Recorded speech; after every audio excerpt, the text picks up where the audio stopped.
Pues vamos a jugar una vez más al Citizen Sleeper 2. Vamos a ver qué sucede ahora en la historia.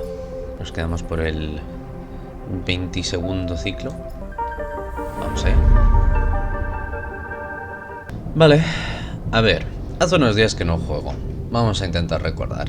Conocimos aquí en las tuberías a un transportista y en un ciclo nos va a pedir un favor con algo. Arreglamos ya lo del agua. El capitán de esta nave nos hizo un encargo que aún tenemos la posibilidad de ir a hacer. Nos costará 3 de fuel y nos ofrece 250 de crío.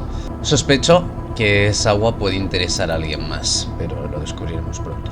Descubrimos la forma de reparar los dados y se nos acabó el respiro. El mafioso vuelve a la caza. Cada vez que nos movamos, esto bajará. Tengo que ver si baja también cuando hacemos un contrato. Pero bueno, acabamos de empezar un nuevo día. Tenemos todos los dados, 2 son glitcheados y vamos a ver qué podemos hacer. Estamos a tope de supplies y de fuel y ahora mismo, si no me equivoco, nos interesa acabar esto, impresionar a Nemba y ganar dinero para comprarnos más piezas para arreglar los dados cuando eso sea necesario. Vamos a empezar con esto. Vamos a usar el dado glitchado, ya que aquí al ser safe no va a pasar nada. Si tenemos un resultado negativo, vamos a ver. Negative outcome, pero tenemos más energía. No pasa nada. Vamos a usar el otro. Estamos a tope de energía. Vamos a trabajar este ciclo para esperar al siguiente y de mientras ganarnos un dinerito. Creo que vamos a gastar aquí todos nuestros dados. Podemos probar de pedir un whack en el bar. Que tengo un whack, energía, vale. Ok. Es una forma de ganar energía por 4 créditos, está muy bien. Y efectivamente vamos a usar nuestro último dado en un trabajo aquí. Y vamos a comprar piezas para los dados. Nos quedaremos a 4 de momento, 53 de créditos. Y vamos a acabar el ciclo y a ver qué favor nos pide la transportista. Sleeper. Cadet drips from the shadows outside Bliss's Bay, looking around nervously as she approaches.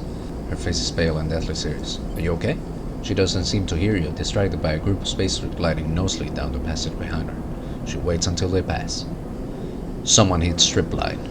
No idea where Kamal is. Bunch of goons tearing the place apart as we speak. She screws up her face in pain. Even tried to grab me, but those muscle hands are slow. Who would attack a courier? No idea. She shakes her head.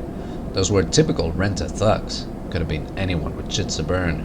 Remember that package I asked for your help with? That one that was bothering me? Yeah, I remember you mentioning it. I reckon it's got something to do with it. The job was a bust, an express run all the way to the underhang. But when I got there, no one home. She's whispering low, leaning closer. The place was smashed up, like someone got there first. Should have dumped the package and run, but I brought it back like a good girl. Stashed it in a safe spot at Stripline. Thought the sender might come to recover it, and when they didn't, well, I got curious, popped it open. She shakes her head. Stupid thing to do. Inside was a drive encrypted to hell and back. Well, I heard sleepers are good with data, with tech, so I thought you might be able to take a look at it. No, Stripline strapped too. Here's the thing. Like when I popped it open, I noticed the drive had the dispatch marker. Hexport. Could it be connected to? Hexport getting optimized? Yeah, that's where I'm at too. This thing was sent out from there just before it got cooked. She pauses. And with the kind of attention I've been getting the past couple of cycles. She slips a hand terminal from her back, taps a couple times, and then holds it up to her. Cadet stares at it from the screen, straight face and pale. Beside her picture, you see a block capitals. Spindlejack KD754. In breach of FAR spindle codes B12 F34. Reward for information leading to capture. Considered dangerous. Dickheads blasted it out of the transoceans. Every spindle hag, hauler, and freight carrier is gonna be watching for me. She pulls back the hand terminal angrily, stuffing it away in her bag. Something's going on. Anyone who can help? She looks away. Spindlejacks don't make friends easily, and now all the couriers I do know are looking to turn me in for payout. She snaps her head onto the side, her eyes flashing with anger. What do you think I'm here? It's time for the favor, sleeper. She meets her eye. My connections are burned. Hell, my whole career is gone. I need to fight back. If I walk away, there's nothing to walk away to. She softens a little. I need your help. Yeah, what can I do? I need you to get the drive. She takes a breath. they want it that much, then I can use it to buy my way out of the shit show. And I tucked it away somewhere safe, so my guess is they don't got it yet. You just slip in, they give you the location, put the thing out. She folds her arm. Should be simple. Okay, let's do it. She nods seriously. Thank you. Look, this thing turns out to be worth something, you get you do. All I want is my lap bag. The drive is in the workshop. There's a loose panel behind the airbag rack. She leans in. Step to the back of the fuse box inside. She glances around. I'll find you when it's done. Still got some network access. I'll know when you got in. She winks, offering no further explanation. My bag's locked up nearby. I'm gonna hop. She pauses.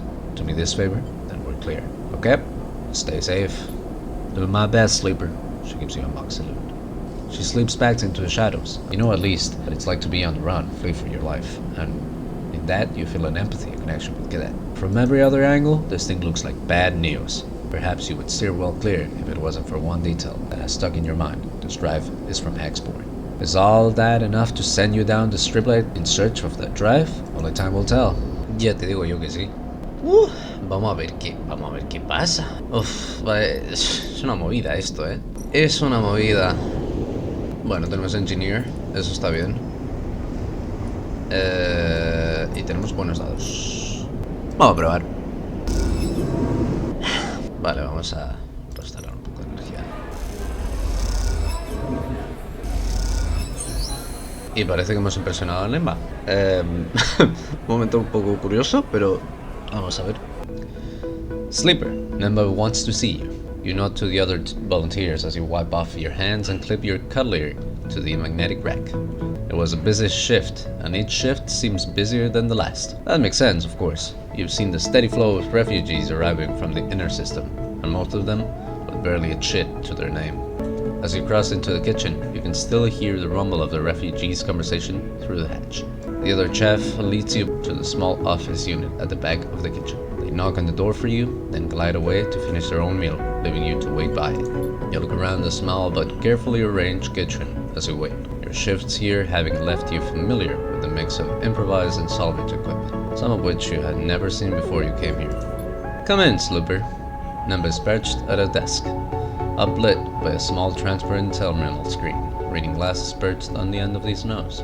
You've seen Nemba before, but not as much as you'd imagine you would have while working at a place called Nemba's Kitchen. Even though there isn't a proper sign out front, everyone in the underhang knows its name. The man himself is more of a mystery. Apart from the occasional barked order in the busy kitchen, he is little more than a blur to you. Why do you work here? He barely looks up from his terminal screen, scrolling text reflected in his lenses. I'll say, I want to help. Nemba stops scrolling the screen and looks over his glasses at you. You do well here, Sleeper. You are fast, precise. You're doing good work. He goes back to scrolling. Thanks. Nemba lifts a hand in response. That's my word, Sleeper. Good workers like you, they move on fast. He leans back and looks at you. 10 cycles, maybe more, maybe less, and then they're gone. And the team gets used to having them here. Gets used to working at that pace. And suddenly, they have to work differently. They have to pick up the slack, change jobs, change situations, and a few of them think, well, maybe it's time I moved on too. So what I found is, good workers are trouble, especially those who come and go, like you. So that's it? Nemba shrugs a little. This place, it runs on consistency, Sleeper. Those that turn up every cycle, good or bad, they get the people fed. He takes off his reading glasses, inspecting them for smudges. Let's be honest, that ain't you. So let's cut to it. I can't use you in the kitchen anymore. You're done, he shrugs. Sorry. But this place also runs on those machines out there. On the suppliers I can rope in, the donations. Feeding refugees from the inner system is logistics as much as it is chiefing. He shakes his head, which is why I'm cooped up in the back. So maybe you're gone. I never see you again. Okay, thanks for coming. We'll soldier on without you. But maybe you still want to be helpful. Maybe I heard you have a ship.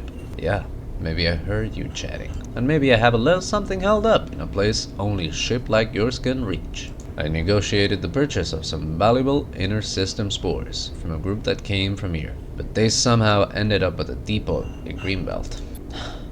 So if you head to Greenbelt and you find the delivery and you bring it back, well, that would be helping. That would be the kind of helping a good worker, even an inconsistent worker, might be able to offer me. Nemba squints at you. Sounds like the kind of thing that someone genuine, someone who wants to help for real might do, don't you think?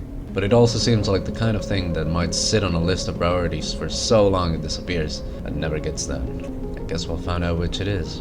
He definitely places his reading glasses back on his face and continues to scroll the screen on his terminal. You know the way out, Slipper. You turn in the doorway, slightly taken aback, and it slides shut behind you. You glide out through the kitchen, through the improvised canteen and the people eating and chatting there, and into the cold underhang passageway beyond. All the time considering what you might do next and recalling that persuasive glint in Nemba's eyes. Ah, a ver, es una buena causa. Mejor que la mayoría de las causas. A mí me convence. Pero bueno, de mientras vamos a intentar hacerle el favor a la chavala esta. Y cuando acabe el ciclo... Ahora que tenemos una razón para volver... De hecho, antes de acabar el ciclo, vamos a aprovechar, no tenemos glitch... Tenemos una manera de reparar dados... Creo que nos vamos de viaje. Solo nos deja llevarnos uno. Tenemos tiempo. Podemos acabar esto y largarnos con la compi. Vamos allá. Y lo tenemos. Vamos a ver qué pasa. You slide the loose panel away from the wall, letting it float there beside the airbag rack. Behind it, in the dark, you see the blinking lights of the fuse box. A noise nearby draws your attention for a moment. The scrape of a sliding door, maybe? Or just some old system, sickling in the walls. It took long enough to gain access to the Stripline Express bike garage, and longer still to find a safe route to the airbike racks. But you are almost there. You have seen and heard the hired muscles searching and guarding this place, but have been lucky enough not to come face to face with them yet. If what Cadet said is right, the drive is taped to the back of the fuse box in front of you. You reach through and around slowly, carefully, and your hand settles on something cold and metallic in the dark. It is taped firmly to the box. You pull at it. It doesn't budge. It seems Cadet was a little too enthusiastic with the tape. Let's peel the tape. Okay. You close your eyes and you feel the seams of the tape. Taking your time, you pick at it, working each piece away from the drive. As you peel off the final piece, and the drive spins into your hand. Time to move. You slip the drive inside your coat and kick away from the wall, gliding back towards the maintenance corridor you entered from. As you cross the back garage, you hear voices in the dispatch office next door. Just as you tuck yourself into the cool darkness of the maintenance corridor, a screech indicates the opening of a door from the office next door. Buses rumble through the room, and you quickly and quietly push yourself deeper into the guts of the building. Too close. Eventually, you spot the thin slit of light ahead, marking the loose panel you levered open to gain entrance. You take a deep breath.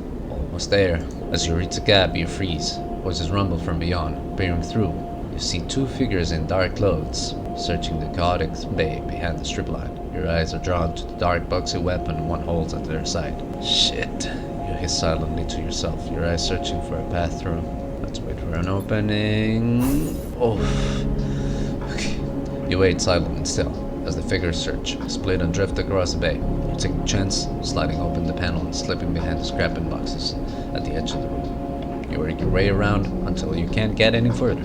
You kick off hard, making a dash for the far side of the bay, the public passage beyond. There's a hiss and the guttural chatter of a pressure valve as an airbike pulls up beside you in the passage. Cadet leans over and grabs the collar of your coat.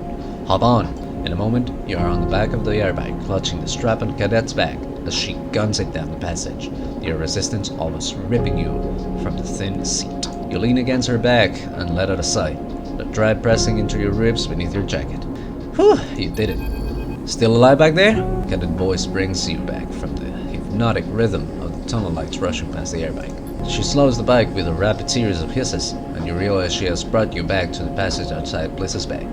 You try to understand the route she took, a long loop through the branching transit tunnels of the station, but you give up. You can let go now. She straightens up, and you unhook your fingers from her back strap, separating yourself from her back. You push off the bike gently and float into the passage beside it. You okay? Look pretty rough back there, she smiles. Appreciate you putting it all on blind for me. Who were those guys? Guess as good as mine, she shrugs. Didn't look like anyone nice though. I wouldn't sweat it. Go on then, let's see the drive. You fish the drive out of your jacket and hand it over. That's the one. She squints at it. Should have chucked it when I had the chance. There's not much to see. Small lump of solid-state memory with a few markers on the case. Spot a yellow hex among them. Export. We shouldn't hang around. Damn right. She slides her bag around her shoulder to the front and slots the drive neatly into a pocket. I know someone in the scatteryards who can crack anything. She'd be my first port to call to crack this thing open. She stretches her shoulders. And I should make myself scarce from the spindle anyway, before those dickheads catch up with me. Come with us. Appreciate the offer, but I think it's best if we go our separate ways from now on. Two targets are harder to track than one. She cycles the pressure vault on the bike impatiently. Cadet leans away from her bike, squinting out the viewing window at your ship behind. That yours? She doesn't wait for an answer. If I'm not mistaken, that whole thing is going to struggle to reach the scatteryards, unless you add in a haznav suit? A haznav? Yeah, belt between here and scatteryards is running in debris, or since hex for it. You'll need hazard navigation to make the crossing safely. Lotte Syndicate created the tech to help their tankers across the belt. Common knowledge. Cadet nods at your ship. Maybe, if you head up to Wellspring, you can barter or steal a suit. Here. Cadet unties a bag lashed to her bike frame and holds it out to you. Not enough here for the fit, but maybe you'll find some use for them. See a couple of engine components. Was gonna use them to boost her. She taps the frame of her air bike. But you deserve it. She meets your eye, then looks away. Not like I'll be doing any runs for a while anyways. Yeah, thanks. It's nothing. Like I said, you deserve it. She flexes her fingers on the bag's handles, eager to be away. See you around. She winks and guns the throttle, zipping off down the passage with a pulse of air that ripples through your clothes. You stare after her as she goes, the bag of components still hanging from your hand. You realize as you look down the passage that you never ask how Cadet plans to get to the scatteryards. That question, like a score of others, will have to wait until you run into her next, although you have a feeling she will find a way to slip away before you can ask them next time too. You head back towards your ship to stow the components, idly wondering if you could justify buying an airbag to serve it as you do so. Engine components, huh? Nada de momento. Tenemos 6 puntacos. Podemos mejorar bastante a un dado, o podemos bajar bastante el estrés, o podemos esperar unos 2 puntos más para subir de nivel 2 cosas. Estamos a tope de todo. Ya no nos deja comer más aquí, así que vamos a trabajar.